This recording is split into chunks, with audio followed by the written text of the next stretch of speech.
y'all, Michael here. I love Nintendo. Could you tell? I absolutely love Nintendo. I would go bankrupt for Nintendo. Wait, but Nintendo isn't all I have. I have an Atari 2600. This isn't licensed by Nintendo, is it? But there is one popular console that's not made by Nintendo that I do own. The Sega Genesis. While it won the console war against the Super Nintendo, it has to be better. Wait, did it win though? I guess I'll have to compare them to see which one is really better. The Sega Genesis, or Mega Drive in Japan and Europe, released in August of 1989. The Genesis was made to compete with the NES. Even though the Genesis had better graphics, the NES was still more popular at the time because of the great games, and the NES had better first-party games, on top of the fact that third-party developers who made games for the NES weren't allowed to make games for other consoles. So if the developers wanted to make a game for the Sega Genesis, then they wouldn't be allowed to work with the more successful NES anymore. But that all changed in June of 1991 when Sonic the Hedgehog released for the Sega Genesis and popularity picked up. Nintendo knew they had to combat this threat, so in 1991, Nintendo released the Super Nintendo, and the console war had truly begun. The first thing to compare is marketing. While the Sega Genesis was marketed as the edgier and cooler video game console, while Nintendo stayed the family-friendly company it's always been. When the Super Nintendo came out, Sega made commercials bashing Nintendo with its slogan, "Sega does what Nintendo don't."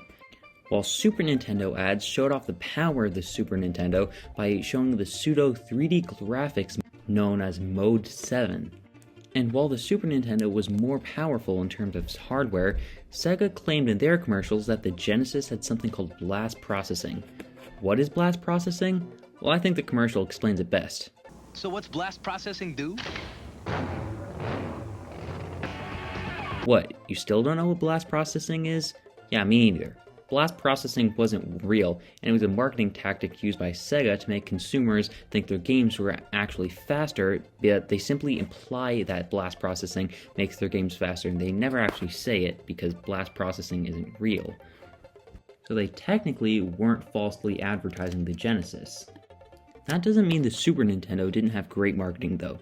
Super Nintendo commercials were much less competitive than Sega's, but they always showed off the power of the Super Nintendo and the great variety of games available on the system. However, it was very heavily pushed that the Super Nintendo was the family-friendly video game option, causing a lot of teens to prefer the Genesis. The Super Nintendo just didn't have any cool or interesting marketing tactics or advertisements, and most likely because Nintendo wanted to play it safe this generation, so because of that I'll have to give this point to Sega. Another important thing to compare is the actual sales. Because while Sega's marketing was better and it appealed to the edgier teen market, Nintendo was still well known and trusted from their NES days, as well as their family demographic appealing to more people. Because according to this graph, teens only make up 7% of all ages that can play video games.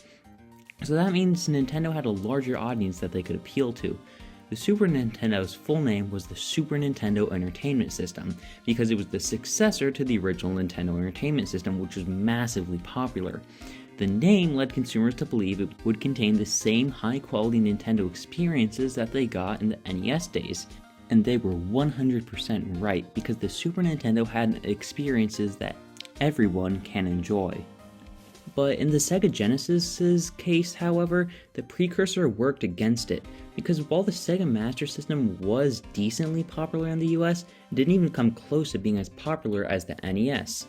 Because of this, Sega didn't have a reputation for video games yet. But something did affect the sales of the Sega Genesis in the beginning of the console war that gave Sega a huge boost in Genesis sales. A scandal. You see, because the Super Nintendo was called the Super Nintendo Entertainment System, quite a lot of consumers thought it could play original NES games. But it didn't, and parents paid $200 just to need to spend more money on brand new games. And $200 today is a lot, but back in 1991, it was worth way more, being worth about $470 in today's money. The games weren't cheap either, being anywhere from $40, which is about $93 in today's money, to $89, which is $210 in today's money? What? I could buy a new console with that money and have $10 left over. It's really no wonder that parents were upset the Super Nintendo couldn't play original NES games with prices like that. But Sega decided to make the best out of Nintendo's predicament by appealing to the mad parents with an add-on to the Sega Genesis that allowed it to play Sega Master System games called the Sega Power Base Adapter. While parents definitely appreciated it, nobody really owned a Master System in the first place, so no one felt scammed that the Sega Genesis couldn't play Sega Master System games in the first place. In the end, the Super Nintendo surpassed the Genesis, while only losing to the Genesis in its launch year, which is to be expected as the Genesis had a 2-year head start, so I'll give this point to Nintendo. But a game console is nothing without the great games on the console. So who had better games? Well, while both consoles had pretty much the same first-party games, since Nintendo had to be softer on the licensees, because if the licensees didn't like Nintendo's rules, they could have just made games for the successful Sega Genesis, opposed to in the NES era when there was no alternative. So what really defined each of these consoles was their exclusive first-party games. Sega's Sonic versus Nintendo's Mario, the battle for the ages. While there were 4 mainline Sonic games, Mario only had one big Mario game on the Super Nintendo, being Super Mario World. However, there were many Mario spin-off titles on the Super Nintendo, such as Super Mario Kart, Mario is Missing, Mario's Time Machine, and Mario's Early Years. The last of those games were educational games, and that's what was supposed to compete with Sonic? Well, not exactly. Super Mario World has 72 levels, while all 4 Sonic games combined only have 67 levels. This is because the levels in Sonic are larger in size and more free to explore, but still, one Mario game is that big, it can surely compete with Sonic. While Sega's other titles on the Genesis were mostly arcade port, Nintendo was really firing on all cylinders during this era, and some people even say it was the best era of Nintendo. On the Super Nintendo, we got massive adventures such as The Legend of Zelda: Link to the Past, Super Metroid, and Yoshi's Island, while the Genesis had very basic high-score games like Altered Beast, Bonanza Bros, and Cyberball, which are still good, no doubt, but a bit lackluster in comparison to Nintendo. And even when a third party made a huge adventure game on the Genesis like Konami's Castlevania Bloodlines, it usually got released on the Super Nintendo, and the Super Nintendo was usually better since the Super Nintendo had better hardware than the Genesis. Usually. Some games made by third parties were made exclusive to the Sega Genesis, with the most famous example being Aladdin. At first you might have 2 thoughts: isn't Aladdin on the Super Nintendo as well? And the second one being, a movie licensed game, really? Those ones always stink. But the thing is, Aladdin on the Super Nintendo is very different from Aladdin on the Genesis. Secondly, this game is a rare exception from the normal movie licensed game, with the difference being this one's actually good. The Genesis version of Aladdin is considered the best by both the majority of players and the developers of the Super Nintendo version, surprisingly. What's the difference, you may ask? Aladdin has a sword. But yeah, that's it. The Genesis version of Aladdin was much more combat-based, while the Super Nintendo version was made to be more platform-based. And this is why some people consider the Genesis game library to be greater than the Super Nintendo's, because games designed on the Genesis were made for more mature teen audiences. And while something as small as a sword might not seem significant, it goes to show the difference between the 2 audiences.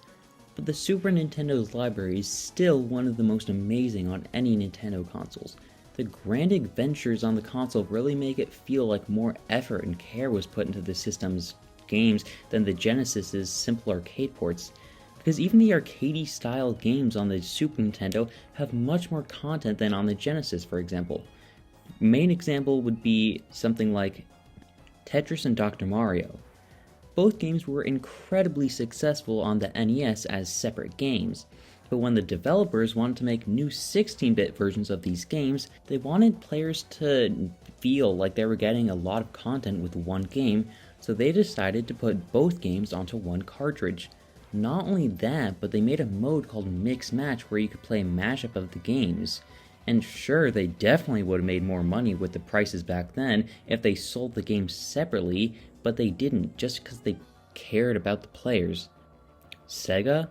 Yeah, sure, let Namco make Miss Pac-Man and sell it for 40 bucks. I think it's obvious, but I'm gonna give this point to Nintendo. The last and most important thing about a console is its legacy. A legacy is what one day is going to be all that the world will know of that console. Consoles like the 3DO, TurboGrafx-16, and Atari Jaguar all existed around the same time as the Sega Genesis and Super Nintendo, but aren't remembered because of their lack of legacy. Both the Sega Genesis and Super Nintendo have great legacies, and they both made huge impacts on their respective companies. For Sega, it put them on the map as a video game company after their previous flops in the video game market. And for Nintendo, it helped them learn that competition sometimes can be hard to deal with, but simple creativity will always prevail. However, I think I'm going to give this point to the Sega Genesis. While both consoles are great, the Sega Genesis introduced so many teens to video games. These teens previously thought that video games were just toys for little kids. The Genesis helped show them, no, the world, that it simply wasn't the case. Overall, the Super Nintendo won the console war. While I think people will remember the Sega Genesis for much longer than the Super Nintendo, in the 90s, the Super Nintendo was the way to go. And for anyone who thinks I'm being biased, I'll give 1 point to the company that didn't go defunct. Damn it.